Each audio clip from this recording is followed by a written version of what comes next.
تو اللہ تعالیٰ نے فتح بیت المقدس جو ہے وہ بھی آپ کے ہاتھوں میں رکھی، کامیاب و کامران ہو کر مدینہ منورہ میں آئے، آپ حج پہ تشریف لائے، اور حج پہ آپ عرفات کے میدان میں بیٹھے ہیں اور دعا کر رہے ہیں کہ یا اللہ اب میں بوڑھا ہو گیا، اب میں نظام خلافت نہیں سنبھال سکتا، اللہم ارزقنی موت الشہادت فی سبیلک، اللہ مجھے موت بھی شہادت کی دے اور دفن بھی مجھے مدینہ منورہ کا نصیب ہو۔ یہ دعائیں کرتے رہے سارے راستے میں۔ بہرحال آپ مدینے میں حج کے بعد تشریف لے آئے۔ ایک دن صبح کی نماز میں آپ نماز پڑھانے کے لیے حرم میں مسجد میں آئے، آپ نماز میں صفیں ٹھیک کر رہے ہیں کہ ایک دشمن ایرانی النسل تھا، ابو لؤلؤ فیروز المجوسی، ابو لؤلؤ اس کی کنیت تھی، فیروز اس کا نام تھا، وہ مجوسی تھا اور ایرانی النسل تھا۔ اس نے زہر میں بجھایا ہوا خنجر چھپایا ہوا تھا، اس نے حضرت عمر رضی اللہ تعالیٰ عنہ پہ جب آپ محراب میں تھے حملہ کیا اور پورا ایک طرف سے دوسری طرف تک کاٹ دیا اور آپ کی آنتیں مبارک باہر آ گئی، اور اسی اثنا میں پہلی صف کے لوگوں نے اس کو پکڑنے کی کوشش کی، لیکن اس میں 13 آدمی زخمی ہوئے جن میں 9 جو تھے وہ شہید ہو گئے۔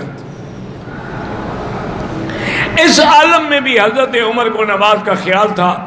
اپنے بیٹے کو حکم دیا کہ آگے بڑھو اور نماز پڑھاؤ۔ تو ان کے بیٹے نے جب نماز پڑھائی اور صحابہ کو آواز سمجھ نہ آئی کہ یہ عمر کی آواز تو نہیں ہے،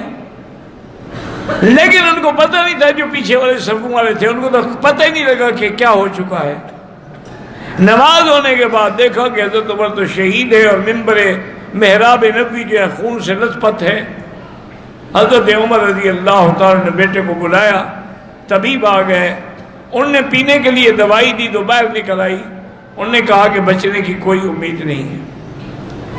حضرت عمر نے فرمایا کہ دیکھو اب ان باتوں کو چھوڑو، میرے بعد حضرت عثمان ہیں، حضرت علی ہیں، حضرت سعد ہیں، حضرت طلحہ ہیں، عبد الرحمن بن عوف ہیں، ان 6 آدمیوں کی میں کمیٹی بناتا ہوں۔ میں اگر کسی کو خلیفہ نہ بناؤں تب بھی سنت ہے کہ حضور نے اپنا خلیفہ کسی کو مقرر نہیں کیا تھا، اور اگر میں خلیفہ مقرر کر دوں تب بھی جائز ہے کہ حضرت ابو بکر نے اپنا خلیفہ عمر کو بنایا تھا، لیکن میں 6 آدمیوں کی کمیٹی بناتا ہوں، یہ کمیٹی غور کرے، پورے مدینے والوں کی رائے معلوم کرے، پھر جس کی رائے پہ اتفاق ہو جائے اس کو خلیفہ بنایا جائے۔ اور آپ نے بیٹے کو آپ نے بلایا اور کہا کہ دیکھو بات سنو، تم فوراً جاؤ سیدہ عائشہ صدیقہ رضی اللہ عنہا کے دروازے پر، اور اس کو یہ نہ کہنا کہ امیر المومنین، اس کو کہنا عمر نے مجھے بھیجا ہے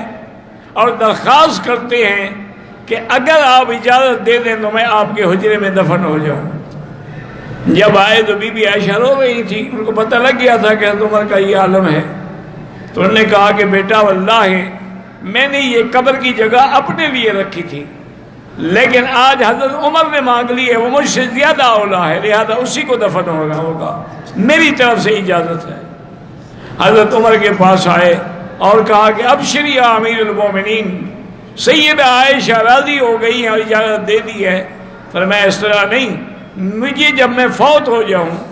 مجھے تجہیز و تکفین ہو جائے تو میری میت لے کے عائشہ کے دروازے پہ رکھنا، ہو سکتا ہے مجھے امیر المومنین سمجھ کے اجازت دے دی ہو، اگر اجازت دیں پھر مجھے روضہ رسول میں دفن کیا جائے، ورنہ جنت البقیع کے قبرستان میں دفن کیا جائے۔ حضرت عمر رضی اللہ تعالیٰ عنہ کو لے آئے، انہوں نے آ کے کہا، بی بی عائشہ نے روتے ہوئے کہا کہ میں نے اجازت دے دی ہے، اب یہاں حضرت عمر کا حق ہے، اور اللہ کے نبی کی پیشین گوئیاں جو تھی وہ بھی پوری ہو گئی کہ خلقنا من تربۃ واحدۃ،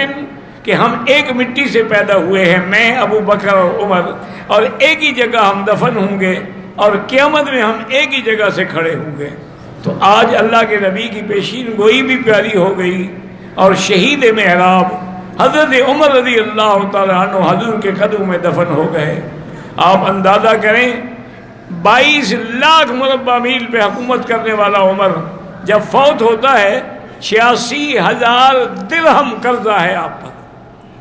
قرضہ چھوڑ کے مرے ہیں، اور آپ نے وصیت کی تھی کہ میرا جو مکان ہے بیچ دو اور قرض ادا کرو، تو آپ کا مکان فوراً بیچا گیا اور آپ کا قرضہ جو ہے وہ ادا کیا گیا، اس کے علاوہ یعنی آپ نے کوئی جائیداد نہیں چھوڑی ہے۔ رضی اللہ تعالی عنہ وارضاہ، اللہ تبارک و تعالی نے